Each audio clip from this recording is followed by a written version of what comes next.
Hello hi నమస్తే వనక్కం ఆదాబ్ welcome back to my channel Shalini Raj vlogs. ఎలా ఉన్నారు అందరూ? నేనైతే చాలా బాగున్నాను, మీరు కూడా అంతే బాగుండాలని కోరుకుంటున్నాను.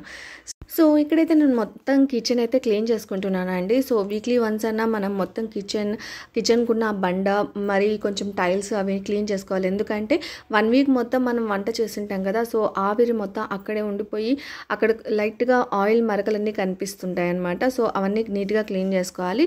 సో మనకు అవసరమైనవి కొన్ని స్టవ్ పక్కన పెట్టుకుంటాం కదా, ఆయిల్ కొంచెం ఉప్పు అలాంటివి. సో కొంచెం చిన్న డబ్బాలు ఏమైనా పెట్టుకుంటాం కదా, అవన్నీ కొంచెం ఆయిల్తో ఇవి అయిపోయి ఉంటాయి అనమాట. సో అవన్నీ క్లీన్ చేసుకుంటున్నాను. అండ్ నేనైతే ఈ స్టాండ్ అయితే మీషోలో అయితే తెప్పించానండి. 200 సంథింగ్ చేంజ్ పడింది. ఎందుకంటే ఏదైనా గ్లాస్ ఐటమ్స్ కానీ ఏదైనా పింగాణి ఐటమ్స్ కానీ పెట్టుకుందాము అనేసి.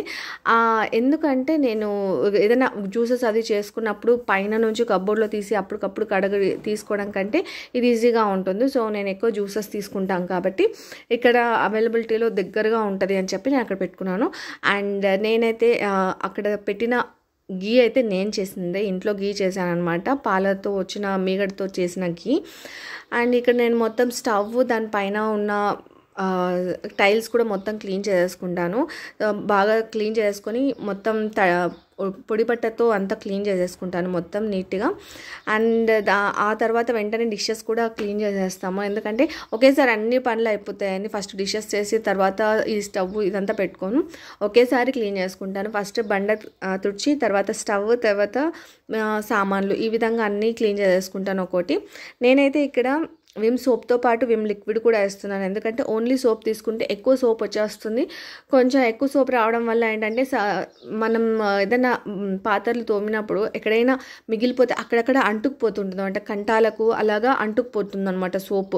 సో నేను సోప్ ఎక్కువ తీసుకోకూడదు అన్నట్టు నేను లిక్విడ్గా తీసుకోవాలి అని చెప్పి కొంచెం అందులో ఎక్కువ వేయను, జస్ట్ కొంచెం లిక్విడ్ వేసి కొంచెం వాటర్ ఎక్కువ వేసేసి బాగా కలిపేసి ఆ వాటర్తోనే మొత్తం డిషెస్ అన్ని వాష్ చేసేస్తాను.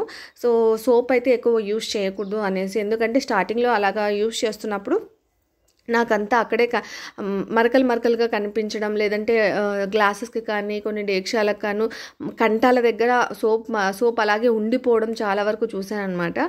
సో అలా ఉండడం వల్ల మనకి నెక్స్ట్ యూజ్ చేసేటప్పుడు అది చూసుకోకుండా మనం అలాగే వంట ఏదైనా చేయడం, లేదంటే ఏదైనా ప్లేట్లో అలా తినేయడము, లేదా గ్లాస్లో వాటర్ తాగేయడము ఇలా చేస్తే మన కడుపులో వెళ్ళిపోయి అది మనకి హెల్త్ ప్రాబ్లమ్స్ వచ్చేలాగా ఉంటాయి. కాబట్టి సో నేను అయితే అలా లిక్విడ్గా తీసుకుంటాను. సో ఇక్కడైతే నా final look kitchen neat clean చేసిన తర్వాత కిచెన్ ఈ విధంగా క్లీన్ అయిపోయాక మనసు అయితే చాలా ప్రశాంతంగా ఉంటుందండి, చాలా రిలీఫ్గా అనిపిస్తుంది అనమాట. అమ్మ ఒక పెద్ద పని అయిపోయింది అనేసి. సో 1 వీక్ దాకా మరి ఇంత నీట్గా మొత్తం టైల్స్తో సహా క్లీన్ చేసే పని అయితే ఉండదు. జస్ట్ స్టవ్ మాత్రం క్లీన్ చేసుకుంటే సరిపోతుంది. స్టవ్ అక్కడ చిన్న పక్కన ఉన్న బండ మాత్రం క్లీన్ చేసుకుంటే సరిపోతుంది. సో క్లీనింగ్ అయిపోయిన తర్వాత ప్రశాంతంగా టీ తాగుదామనేసి టీ అయితే పెట్టుకున్నాను. ఇలాచి టీ అయితే పెడుతున్నాను నేనైతే. అండ్ మా కోసం టీ అండ్ పిల్లల కోసం అయితే బోర్నవిటా ఇస్తున్నానండి.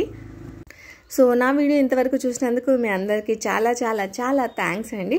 అండ్ నా వీడియో మీకు నచ్చినట్లయితే ప్లీజ్ లైక్ చేయండి, షేర్ చేయండి అండ్ సబ్స్క్రైబ్ చేయడం అయితే మర్చిపోకండి. Thanks for watching.